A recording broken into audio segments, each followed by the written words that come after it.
welcome to the Sidelines with Sarah of the Pitch 617. I'm here with Lauren LoGrasso, and she is a woman of many trades. Does she not do podcasting, producing? She writes songs. She's a songwriter. She sings. Welcome to the show. What is it you don't do?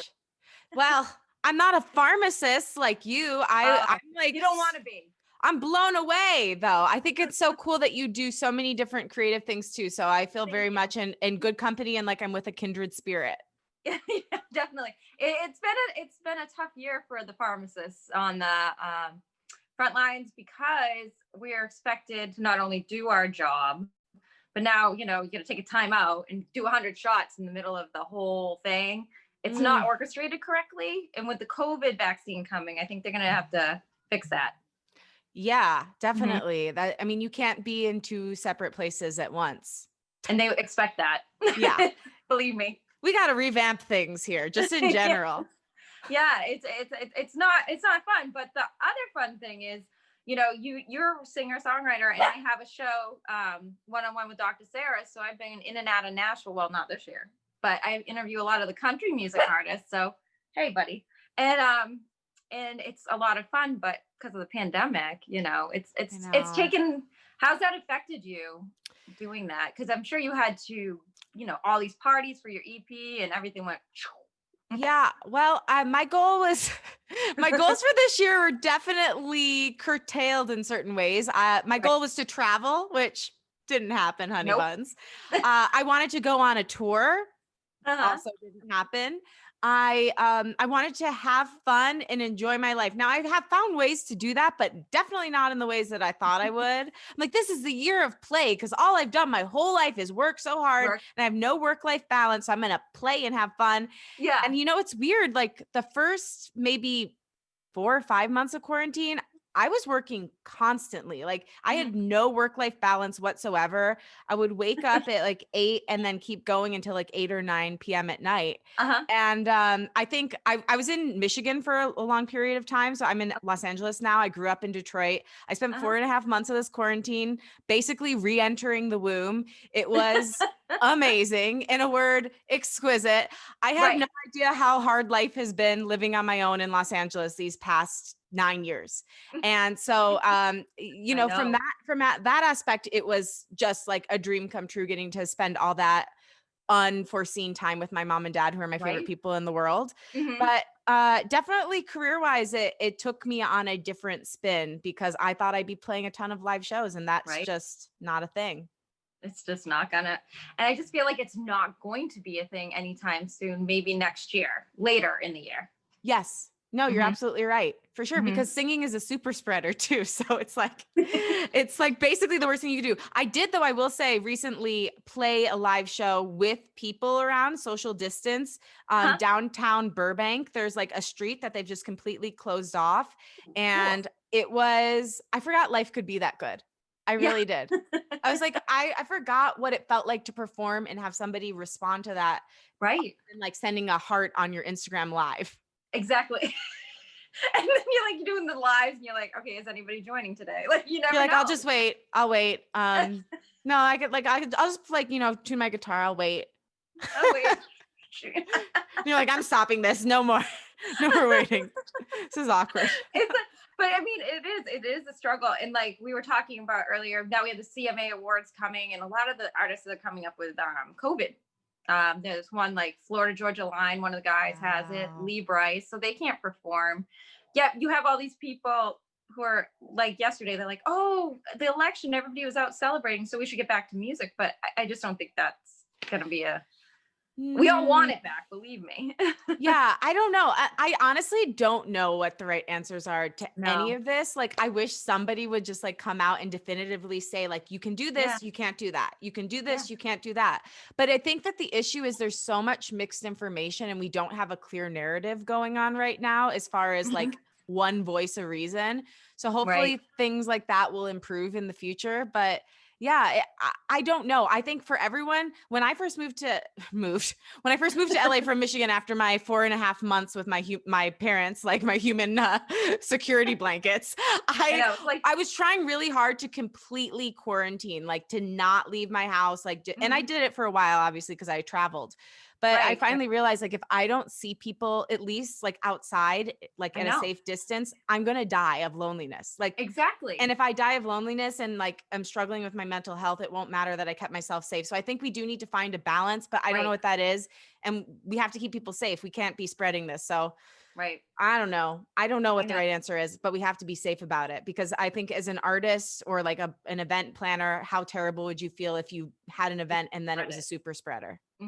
I know. It's just a crazy time for all of that. But yeah, I agree. Like, when I see my friends, I eat outside only. Like I won't go Yes. inside, you Yeah. know? And we can't even do that here. So we just go outside. But Oh, you can't eat yeah, inside? there's no indoor dining in Los Angeles. No, Oh, we're all what is that? outsiders. No, but that's not actually a bad thing because there was like super spreader stuff in Wuhan when this all started, and it got in the AC unit and people got sick. So it's all about air circulation. Ugh. So scary. I Yeah, know. yeah. I I know. only and that's the benefit of being in a warm climate is we do have the luxury of like going outside and going on a walk Right. with a friend, whereas as things get cooler in the Midwest, that's not going to be possible. So, Or Boston. Oh, yeah, chilly Billy. yeah, I'm not looking forward to it. It's like we got through March and like all that kind of sadness and depression, but I'm like, Yeah. oh my God, here we go again. If only we'd known that was the tip of the iceberg. Mhm. I know.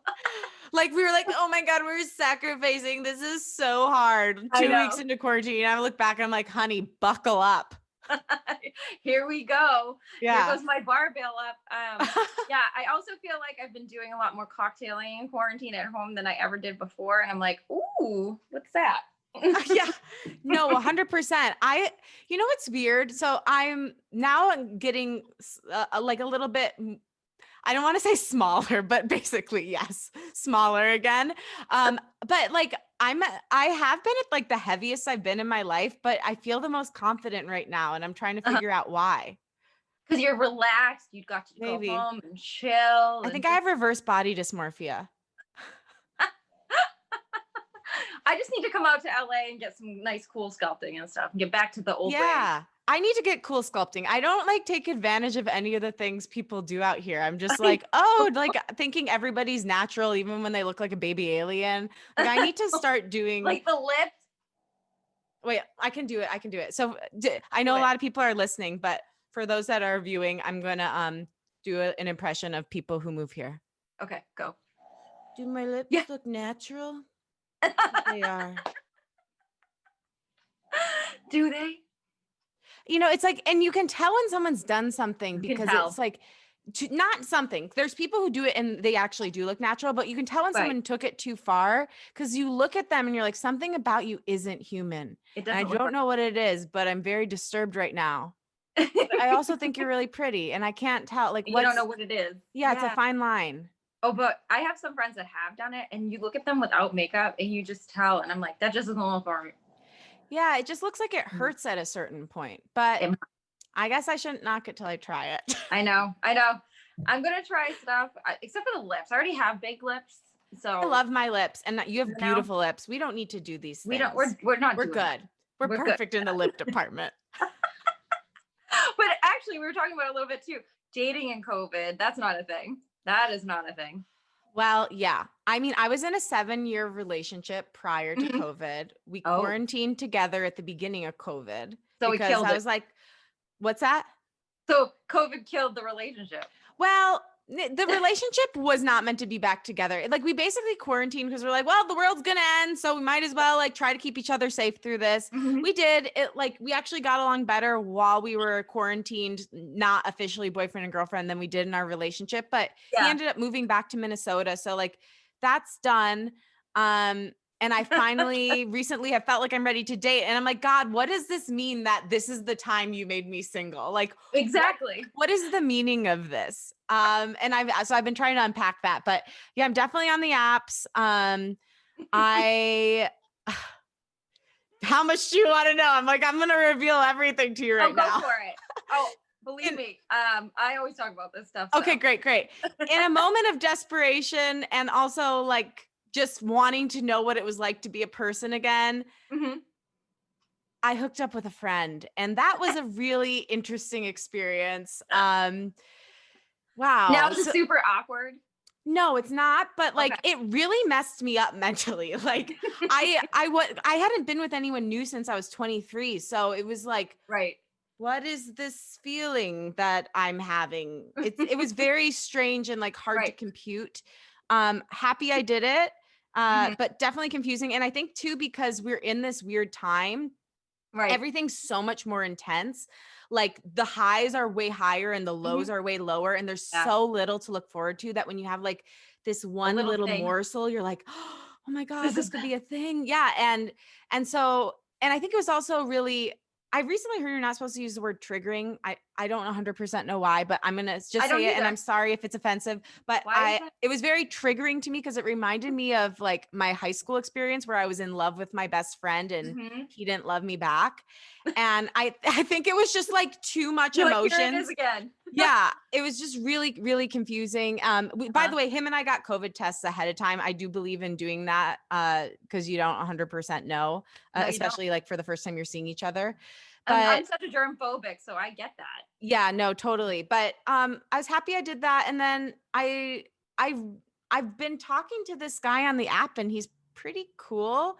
But it's been a crapshoot. I always say like I feel like I need to hire someone just to manage all the messages in Hinge. Oh, yeah, I know. Oh, all right. So I did Tell me Hinge how it's going for for you. I did it for 2 months, and like Okay. you get for me, like they'll be like, "Hey, how are you doing?" I'm like, "Oh, I'm great." Oh, what are you doing this weekend? Well, what am I gonna do this weekend? Like, either I'm Reading working the newspaper.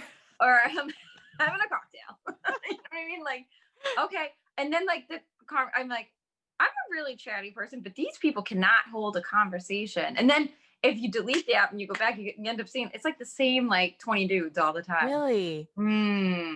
Wait, Maybe so I need you're to in join the one in LA. Yes, come out here, girl. We've Yeah. got the cool sculpting, we've got many men. Um wait, what And you. you're in Boston? Yeah. What part of Boston are you in? I live in the South Shore, so we're like 25 minutes outside the city. Okay, cool. Yeah. So Yeah. I wonder if it's like that might be a thing because I've been asking some people. I never know how many people I'm supposed to like and then leave in the queue because then Yeah. it's like too many people to message Right. and I can't handle all of the pressure Right. of messaging all of them. So I Right. asked a question about that, and a lot of my followers were telling me that they're in smaller towns and they get the same people over and over again, or some of them just stopped getting matches after a certain point. Oh, I'm interesting. like, God, that would probably make me feel really Well, bad. what I do is I put it that I live in the city. Smart. So, but it's still the same guys. And I'm like, Huh. I am very picky, but I can be. That's a good thing. That's a good thing. Forever is a long time. So we should all Me be picky. and construction worker Joe are not a match. We are not matching. Okay. Yeah. You know, Well, we're that's not what doing I the was same. saying. Like when last time I was dating, I was like, I just want a boyfriend. And it's like my criteria has shifted so drastically from then. So yeah, it's going to take us a little bit longer, Yeah. especially since the world is weird right now. Yeah. But I think it's totally worth it. And I will tell you one hint, something that I do that makes me know right away if they're cool. I What's say that? like the weirdest thing I can think of. And if they Oh can my God. play with that, What then is it? anything, like anything I can think of that's weird. Oh, one person, now this guy didn't respond, so maybe you shouldn't Okay. use this one. Oh, But do you know in like spirituality, they talk about your Jesus year? yeah. So he was 33. His name was David.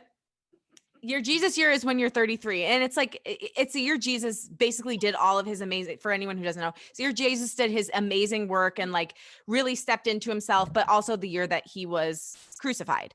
Right. So it's in spirituality thought to be the year you fully step into yourself and like have this immense spiritual growth and like come into who you are. But it's kind of a niche thing to know. Yeah.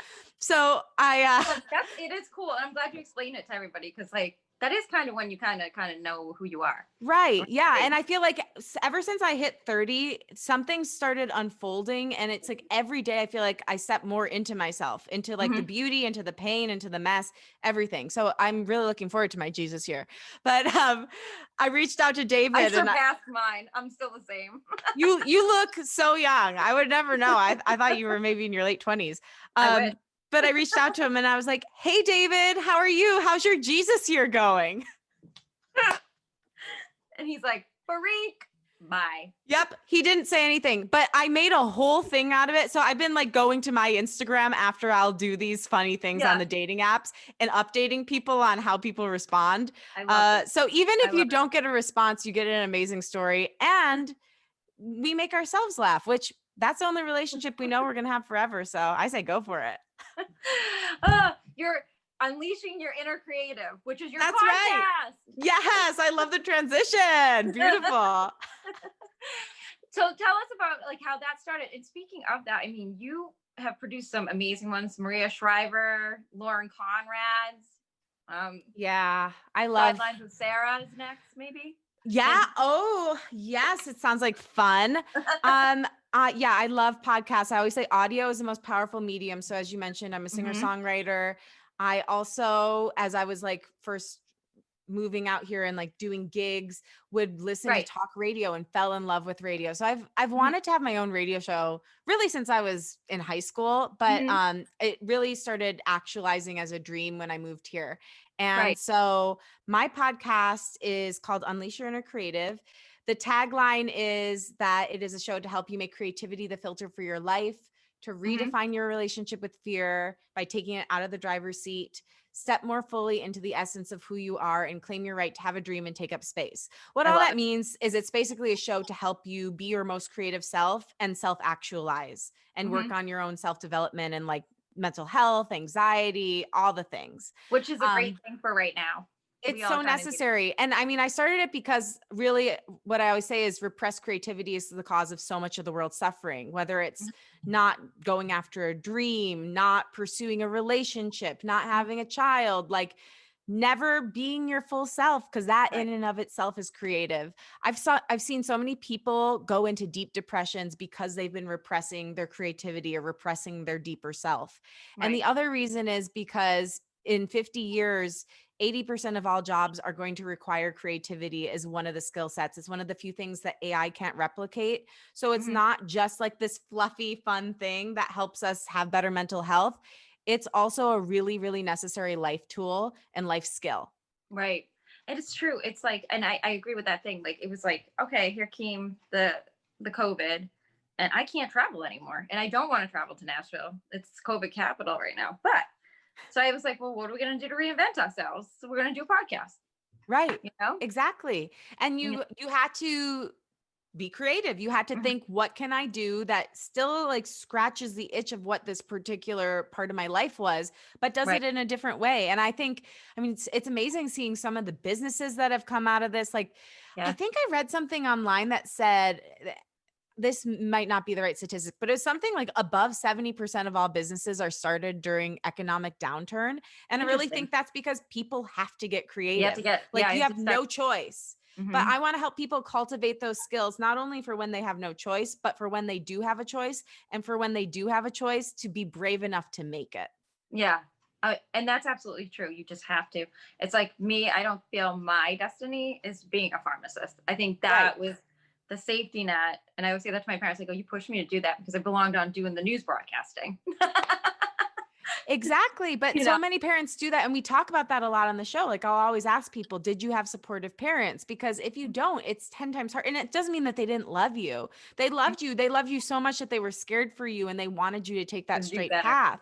But the Hmm. fact is that if we can't be brave enough to be ourselves, then what is all of this about? Like, there's Hmm. no point. And so, you doing this show, you traveling to Nashville and hosting, like, that's you being your full self. And Right. ultimately, that's what your parents want. They want you to be happy, but it's hard to be Hmm. happy when you can't be yourself. Right. And it's true. It's true. And that's a great way to put it. And people need to know that. I mean, that's why I keep pursuing this. And hopefully someday something will come of it. It you know, will. you It know, will. you just keep going. Like there's for sure days where I'm like, why do I even do this? Like, but then I get to like honestly like meet interesting people like yourself. Like we wouldn't have crossed paths if I wasn't doing this at all. And you were so fun. You're like one of my favorite Oh, guests. oh my gosh. Well, I feel honored. You're so easy to talk to. You're incredible at what you do. But Thank it's you. true. And yeah, you just got to keep putting yourself out there. And I mean, I remember when I first moved here, my dad's like, well, how long do you think this is going to take? And I'm like, Dad, I don't care if it takes till I'm 80. I will never give up. And I don't know what ethnicity you are, but one of my mentors once said to me, he's Italian too. He goes, you know, that's a good thing about Italians. We're just too stupid to quit. And it's Pretty true. much. It's like, we just keep coming and keep coming. And whether you're Italian or not, I encourage you to have that mentality, because you can either keep coming and be disappointed by you going after who you are and what you really want, or you could be disappointed by never choosing yourself. Which Right. one of those sounds worse? Never choosing Exactly. yourself sounds like death to me. So I'll I keep agree. going. I agree. Because if I have to do pharmacy another 10 years, I might just be done. Yeah. And you won't, because you've got this goal and you've got this dream and you're putting in the work. And if one thing doesn't work out, you shift and change and do You have something to. else. I mean, Mhm. it's about creativity is not just about like actually doing the thing. It's also about being adaptable. Right. Right. It's so true. It's so true. But, and speaking of that, like, how did you get in? You know, you have your podcast. How did you meet these other girls and start helping produce them? That is just so cool. So it's a kind of a bizarre trajectory. So like I said, I have a feeling. everything's been a bizarre trajectory. So when I first moved to LA, my earphone keeps falling out. When I first moved to Los Angeles, I had an internship. I decided to stay here to pursue acting. That's what my degree was in. I got a BFA in acting, a BA in communication. Okay. I had never written a song when I moved here. That was not something that I knew how to do. Kind of born out of like the rejection of acting, I started writing music. I started gigging. And like I said, I would listen to these radio shows and I just started falling in love with it because I was super depressed at the time, super homesick at the time. And I'd listen to these shows on Sirius XM and it made me feel like I was back home because one of the hosts was from Michigan and he Okay. would talk about all this Michigan stuff. And so I would pretend like I was back home driving on the Driving around. 696 freeway and it just made me feel less alone. And I, at that point, I just kept saying, I want to work at Sirius XM someday. I want to work at Sirius XM someday. I didn't know Yeah. anyone there, didn't have any connections, but I just kept telling people that. You And manifested it. I kind of did. This is one of the definite manifest things in my life. I ended up doing weird, a SAG after radio play. So like basically you would get on stage and you did like radio plays that they used to do back in the day before TV was really a thing. Okay. But you'd perform it in front of a live audience. So I met this guy named Townsend Coleman, and he introduced me to this woman, Carrie, who had been a big radio personality here in Los Angeles for like 20 years.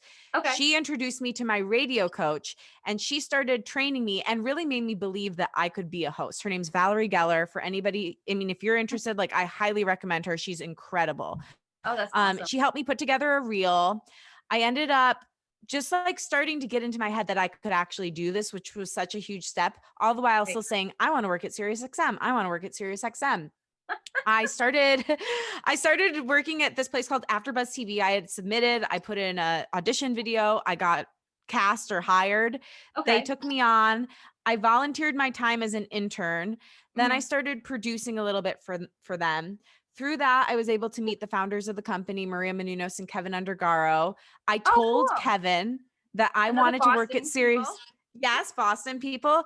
I told Kevin, I want to work at Sirius XM someday. He said, I might have something for you. No way. I was like, oh my gosh. So I emailed him. Long story short, he introduced me to this woman, Serena, who was the VP of female content at Sirius XM.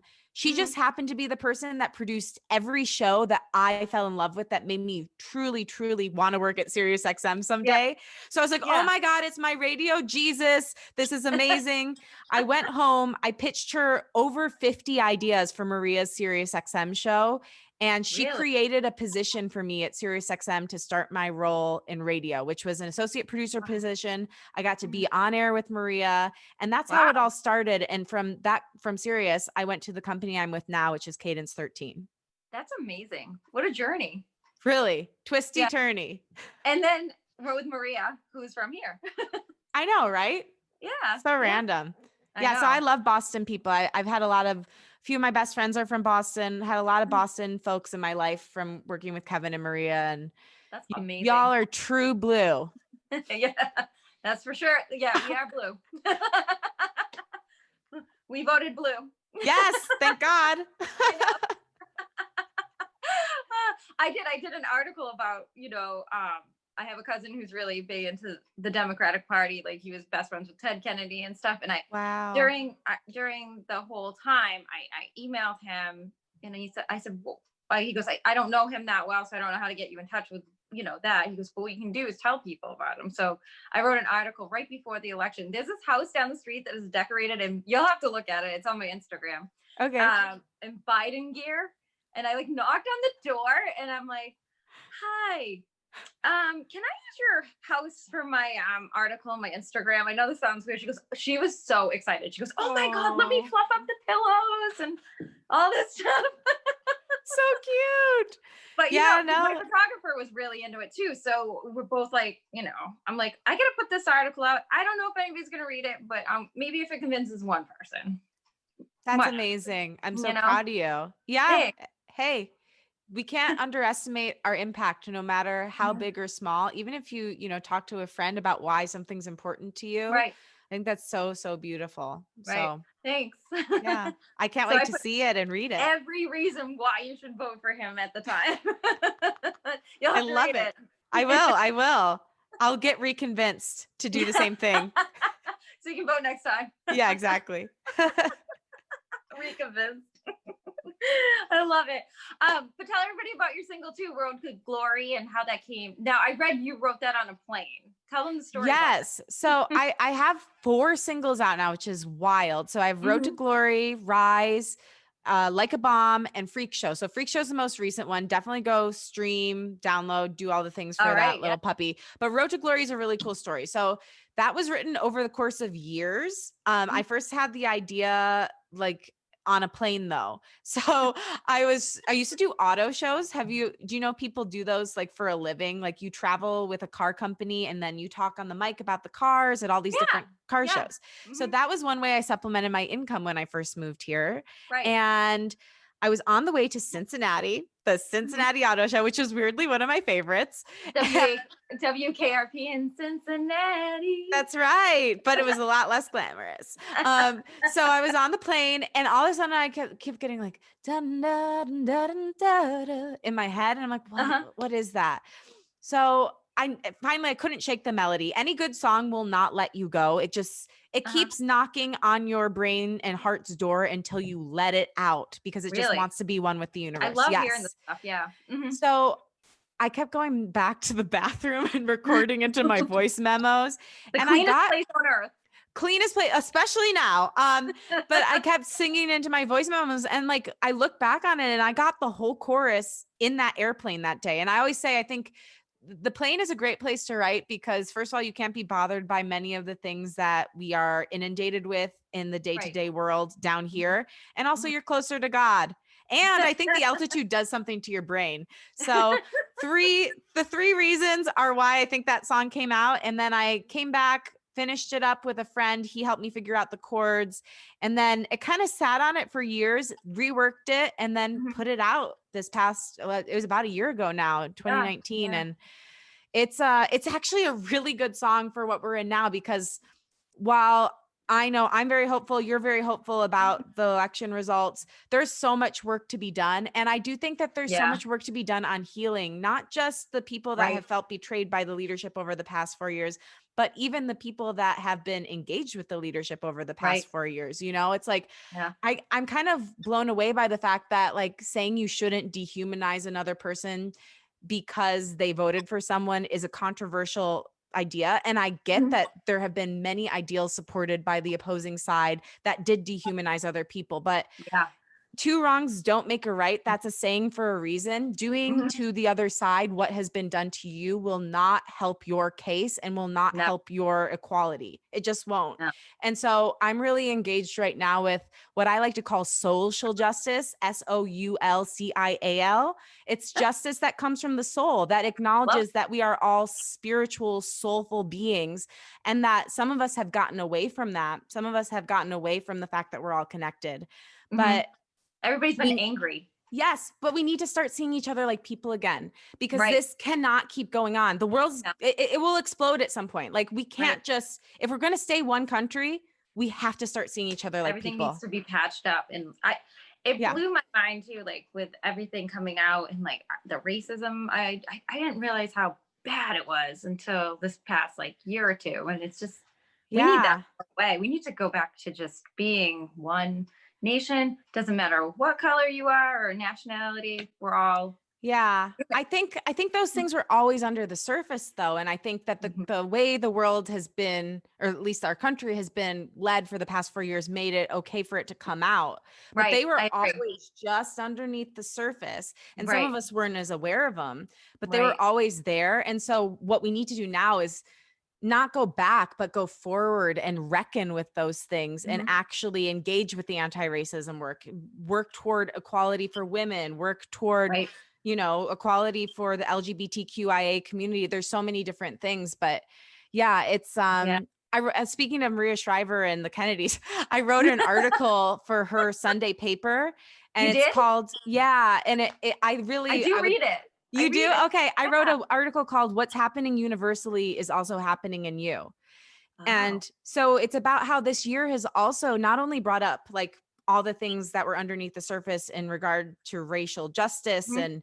and all the political stuff going on, it's also happening in you. So for me, like all of these things that I had never dealt with my whole life because I just kept shrugging off, or I was scared to admit to them, or I didn't want to admit to them, or I wasn't even aware of them, Right.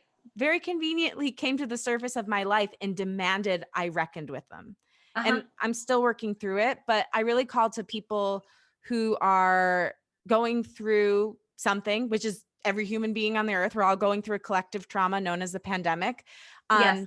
But I really call All to at you once. to like look at what are you going through in your own life that is a recurring pattern for you, or that is something that's hurting you that you are not fixing, and how can you actually start to change the narrative and the direction of that thing in your own life towards something positive. Right. Yeah. No, I agree with that. Yeah. I mean, I've talked like this girl wrote this book. She was on my podcast, and Jasmine Lipska, and she's a young girl, and she has this little book that she did like the manifesting and stuff. And I was like, oh yeah, you should let that go because that's hindering the next positive. Right. Because you're so angry about this, you have to just let things go sometimes because you just can't. It Yeah. hurts your soul, and somehow I do believe that somehow it can hurt your health. I've seen people who are so angry get sick. I'm not saying blaming cancer on their anger, but sometimes that does manifest that in their bodies. You know what I'm Well, saying? yeah, when you hold it in, I think Mhm. that's true. And there's that, I think it's a Buddha quote. It's like being angry or hate is like drinking poison and expecting the other person to die. I think you Mhm. can like remember what they did to you and still acknowledge that it was unjust or Right. unjust, Hmm. but going on an emotional ride over it isn't going to change it. No. So, Yeah. yeah. You just gotta let it go. Yep. Let Let it go, let go. God. Let it go. It leads you to good things. True. So what are you gonna do for the rest of the year? Do you have anything coming up for Uh 2021? yes, I'm recording a music video for my single Freak Show, which is a song about a lot Wait, of things we've talked about today. okay. It's I was just gonna about, say, I want to know what's that one about? yes, self-actualization. Basically, like I'm an extreme person. I have the tendency to be like, oh my God, this is amazing. Everything is awesome. Or, oh my gosh, this is the worst thing that ever happened to Uh-huh. me. I don't know if I'll ever make it. I don't know. So it's about realizing that that actually isn't a sane way to live, being Uh-huh. in this black and white extreme area. Right. However, um, acknowledging those are both parts of me and that they can both coexist, and that I can love myself and be here with my problems in this body, in Hmm. this soul, rather than idealizing someone else's path because I don't know what they're going through. And Right. it's a song of self-love. It's a song of accepting yourself and all your flaws and all your beauty. Yeah, I love it though, the freak show. But it's true. Yeah. No, I Yeah. mean the lyrics are we allowed to swear on this show? Yeah. Okay. So the chorus lyrics are, but I'd rather be right here than at some other freak show at some fucked up fair. And it's true. Like I'd rather I have lots of issues that I'm constantly working on and working through. I'm in therapy, but I'd rather be with myself in my own problems, in my own feelings than idealizing someone else's path or comparing myself to someone Right. else. Right. I'm all I You don't know have. what's going on. Right. Yeah. So that will be coming out either in January, February of 2021. We're filming it in less than a week, which is Oh, nice. wild. That is fun. If you ever need to come, I'll fly out and I'll be in your videos. That okay? would be amazing. Anytime. That would I'll be pay the amazing. Yes. I'll give you equity in it. Thank you. Thank you. Thank you so much. Anytime. Yeah. And then I'm pretty sure I'm going to be doing another podcast of my own with a friend. That's more of a fun podcast. My podcast is fun, but it's got a real serious spiritual edge to it. So I really want to do something that's just fun and light and that I can laugh.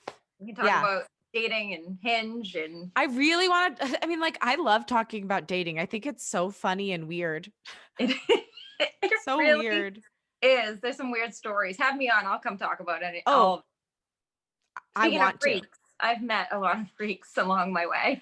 Yeah. So the one date I have been on from there, like I met up with this guy who I knew in college. And I was like, oh my God, it's perfect because I had a crush on him in college. And he ended up coming with a friend. And then I found out on the date that he had a girlfriend. Ew. So wait, he showed up with a friend to tell you that he had a girlfriend? Basically, yeah. The story is way longer and more twisty, turny, and spinny. Right. But yeah, like, do you want to hear it or do we not have time? Oh, we have plenty of time. Okay. So I matched with him on the app. I really want to tell it. You all need to hear this. I matched with him on the app. I'm all excited. Like at the time I was like in the thick of things producing Brene Brown's show. So it was like very intense. And anyway, basically every Monday, Tuesday, I would have like a big workload because we had to turn the show around. It was so amazing working on that show. But it definitely took a lot. Like Tuesdays, I had to be in the zone, but we made plans for a Tuesday. So I like really prepped. I did all my prep work the night before. I made sure I had everything laid out. I even got my own podcast done. So like I produced 2 shows in less than 24 hours, which is really difficult to do. Yeah. I was looking forward to it. He found out I worked on Brene's show. He was like, oh my God, I love her TED Talk on vulnerability. I'm like, oh my gosh, this man is self-actualized. He's doing the work. He's really into self-improvement. This is amazing. He is my future husband. He is my lover. What's that? Do you hear him snoring? No. He makes an entrance every now and then on the podcast. He's like, listen, lady, I could literally care less about your stupid dating app story. So just get over it and move on. We're putting him But anyway, the day rolls around. Like I'm so excited. He's like, hey, big producer lady, which I thought was like kind of cute and sexy. And he's like, let's do this. Let's do that. Maybe we can go on a walk tonight or we can go like get outdoor dinner. And I'm like, would love to do a walk. Just let me know. He's like, okay, I'll call you when I'm leaving. He did like a social distance happy hour. He's like, I'll call you when I'm leaving the social distance happy hour. Oh, okay. And just so you know, I'm going to be chauffeuring around my friend Zach. So he'll be joining us. Because what was this about? Because he didn't want to just meet you one-on-one. So let's backtrack for a minute. Prior to this, I followed him on Instagram. He followed me back instantly. And then this girl instantly followed me back. And I was like, huh, I click her. She's followed by him. I'm like, could be a coincidence, but it feels unlikely, but I'll let that go for now. So anyway, he's telling me what it is. He tells me Zach is coming and I'm just like livid. And also like we talked about, every like big exciting thing or every little exciting thing is so much bigger because we don't have that much to look forward to right now. So I actually started crying when he told me Zach was coming. I'm like, this is the first time I'm putting myself out there in years. And you're like, boy. Yeah. And he's bringing in a guy with him. I'm like, so clearly he doesn't like me. I feel rejected. This is bullshit. Finally, I write him back and I'm like, okay, yeah, let me know when you and Zach are getting near. Yeah, now you're annoyed. So then he asked me to go to dinner indoors, but I was not even seeing anyone at this time. So I'm like, I'm not going to dinner indoors and risking my life for some guy I don't even know. And this guy who I thought was into me. Exactly. Who isn't. So anyway, he finally is like, no, I'll just bring some tortellini to your backyard. We'll have like takeout. I'm like, fine. I'm not going to say no to free tortellini. They bring it to the backyard. I'm like 1 White Claw in by the time they get there. Cause I'm like, I'm not putting up with this bullshit. So they sit down in my backyard, my parents' backyard at the table. My mom and dad are so sweet. They like bring out a bottle of wine. You're drinking White Claw still? I'm on my 3rd White Claw at this point. So a little mixy. I start talking to Dan. Oh, I shouldn't have said his name. Steve. Sorry, Dan, you suck. I start talking to Steve, and what ends up happening is like I somehow revealed to him that I had this crush on him in college, and his friend Zach, who's lovely by the way, asked me like, "Oh, what did you like about him?" I'm like, "Well, he seemed passionate. He's a family man. He's like into politics. Like so many cool things about him. I always really liked him." And then Steve goes, "Well, I'm really happy I kept my Hinge app open." I go, "What do you mean you're happy you kept it open? Do you have a girlfriend?" And he Ew. goes, "Well, I don't know." I go, "Oh." And You then don't know if you have a Zach, girlfriend? what? He doesn't know if he has one. Well, Zach, my main man, goes to him, "Be honest." And then he goes, "Well, I have been seeing this girl pretty seriously for about the past month." I'm like, "Oh, okay, cool. Tell me about my competition. I want to hear. What's she like?" And he's just like, and he avoids the topic. And then we get to talking again. I update him on what I've been up to for the past 9 years. Mhm. He says something, we get talking about Brene again. And he goes, "Well, I love her TED Talk on vulnerability." I go, "Well, Steve, to be Dan/Steve. Dan/Steve, Danny, Steve, Steven, Steve. to be vulnerable with you, I thought this was a date, and I was really annoyed when you told me that you were bringing your friend Zach with you." Mhm. Mhm. And he's like, "Oh, you did? You thought this was a date?" I'm like, "Yeah, we met on Hinge, man. Yeah, We why met would on you think he Hinge." didn't think that? That makes So no sense. anyway, yeah, they didn't stay for too much longer after that, but it was pretty funny, and I loved railing into him. I'm gonna close my blinds because the sun's Oh, coming it in got weird. sunny. It got sunny. It's always sunny in Los Angeles, except after 4:30 p.m. Oh, yes. So Yeah, that's my Of dating course we story. peeped out real quick, so that was awkward. So awkward. I Yeah. don't understand why, but see, I think men are so stupid. I don't understand why he thought it wasn't a date if he met you on Hinge. Also, why are you still on Hinge if you have a girlfriend? Like, I almost wanted to write Yeah. to his girlfriend who instantly follows me and watches my Instagram stories every day. Sorry, work keeps going, "Are you gonna work?" I don't care right now. I forgot to turn off the thing, and it keeps. Oh, that's the worst thing in the world. Sorry. But I like after that happened, I almost wanted to reach out to her and be like, "Yo, do you know your dude's still on this app? Like, if you're really Is it the boyfriend girl and-" that followed you? You think? Yeah, no, it is a girl that followed me because I questioned him about it. I go, "I think your girlfriend followed me earlier." And he goes, "Yeah, I think she did." He said he told her he was meeting up with a friend from college. I'm like, "Well, I hope you told Oh, her how we met, because here's what I would have done if I was in his position and I accidentally left the app open." I put that in quotes for those who are just listening. So whoopsies. what I would have done was delete the app, reach out to me on Facebook because we're Facebook friends, and say, "Hey, I saw you on there. I would love to reconnect. Um, you were always so great in college. It'd be really fun Right. to hang out as friends sometime." Yeah. Right. I would have said yes to that. I really did like him and think he was a And you were great home. person. So And I was yeah. home and Right. I could use a friend. Right. A friend. So yeah, for real. Well, I found a friend. That didn't work either. Yeah, that didn't.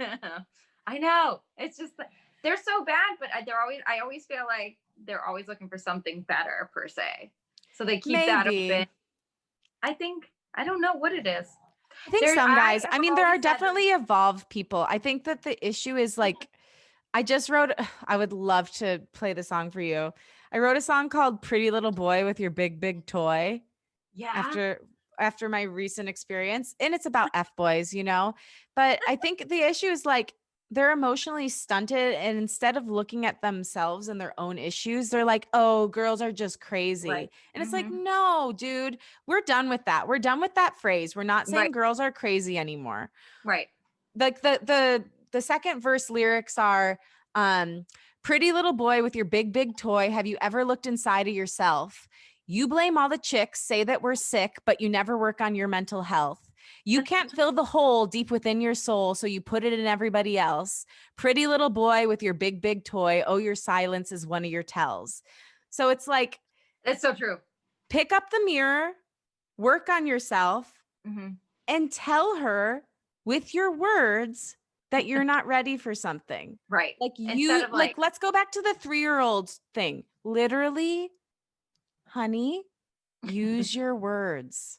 they don't, well, now that with the social media, they can just like ghost and just not like, they don't have any social grace. They Yeah. don't have any politeness, I find. I think a lot of them were so coddled and spoiled in their the ones that are in their 30s, no offense, guys, that, and a lot of them need Adderall to get through the day. So let me just put it that way. There is some kind of disconnect. Maybe it is like them growing up with, computer games. It's a whole different world. So basically, I'm gonna have to date somebody in their 50s. Hey. There you go. I will say though, this guy that and I don't like generalizing. I just think that there's a lot of people in general who haven't worked on themselves, but right. I do think that women are socialized to work on themselves, both physically, mentally, spiritually, emotionally, much more than young men are. And I would like to change that narrative within our culture.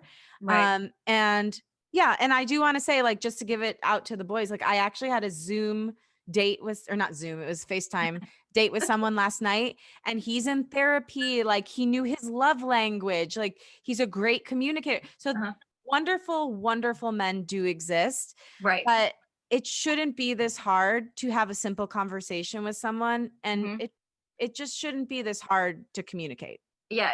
And you're right. That's the best way to put it. That's, I guess, that's my insight to what I see. But like what you're saying is, you're right. They don't know how to communicate. It's a simple I mean, even with that friend of mine who I had the situation with, like it was quite a situation. It was as much of a situation as anything can ever be a situation. I very clearly said to him, though, I'd like to get together again. Wink, wink, nudge, nudge, in very clear terms. Yeah. Hey, you want to know what he did? What? Loved the message and said nothing. Loved it and said nothing. That's like the new worst thing is those stupid clicks. Oh my God. You want to drive someone crazy? That was worse than saying nothing. I mean, maybe not worse than saying nothing at all. Okay. But it's way worse than saying okay. It was worse than saying no, because I'm like, what the F does that mean? It doesn't mean anything. What, like, so do you feel lukewarm about it? Are you trying to placate me? And then I later found out he's like, oh no, I was totally into it. I just didn't know what to say. Like, yeah, I want to do it again. I'm like, yeah, that would have been the fucking thing to say, man. Like, say that.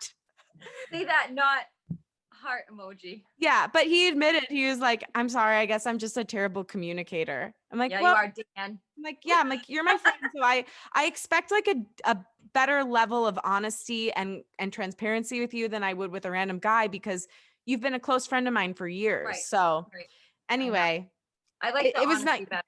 Yeah, it's nice at least that I could have that conversation with him because I know him. But it's like, for all these like random dating app guys, if you're listening, I just want to tell you, just use your words. Just do use it. your words, boys. Just use a word. We're not going to get upset and go all crazy on you and cry. No. We'll be grateful for the transparency. So, and for all the good guys out there, thank you. We love you. Tell your friends how it's done. Tell your friends to call the two of us on this show right now. Yeah, that's right. Or if you're available, even better. Oh my God, this is so funny. Lauren, this was so much fun. I'm gonna have you back on because we're gonna have to talk about more dating life. Oh, please. I'm chock full of stories. I know you are. I've been writing so many songs since all this occurred. So yeah, maybe I can come back and we can talk. We'll sing the song and then we'll debrief what it was about, the situation it was about. Yeah. We'll do songs and storytelling. You stay in touch with me. I'm sure we're going to stay in touch. Actually, I'm going to need your number later. And we're going to let's be real life friends. Yeah, I know. But that would be so much fun to hear you do that. Because I think all the women who listen, a lot of girls listen, they will be laughing hysterically. Because like, it's just so funny to hear because you're not the only one going through these weird experiences, like double dates with the two guys and yourself. Yeah. And they were both taken. And then I was like, I'm kind of getting into Zach, but then I found out he had a live-in girlfriend and 2 kids. But I liked Zach. Out of that situation, I would have picked Zach because Zach was honest with me and he was on my side. Yeah. So people are so bizarre. So bizarre. Yeah. So bizarre. Yeah. That song from the 90s really said it best. How bizarre. How bizarre. Yes, it is. We're living in a bizarre world. Going on a drama in the hot, hot sun. I also need to know what you drink for caffeine because I need a little bit more of that. Oh my gosh. Well, I drink Chameleon cold brew. This is not an ad, but I'm obsessed with them. It's organic. And now that I've had Chameleon cold brew, I can't go back. My standards are too high now. It's like my dating standards. In my 20s, I would go to 7-Eleven. Now I need that Chameleon cold brew, baby. The real thing. All right. Well, thank you so much for doing Thank you. this You're today. I really delightful feel and you're honored. amazing at what you do. And thank I you. hope you always, always keep going till you get to your dreams. I believe in you. I end every Thank you. podcast by saying, I believe in you, but I really do believe in you, Sarah. And I think you're a wonderful person. Mwah. Thank you Wish so I could much. give you a big hug. I know. Soon. We'll do cocktails over Zoom sometime. Yes. Zoom Let's do tails. that. All right. Good. Right. All right. Well, we'll talk soon. Thank you for joining the Sidelines with Sarah and not Manny today. We'll see you guys soon. Bye, Lauren. Bye.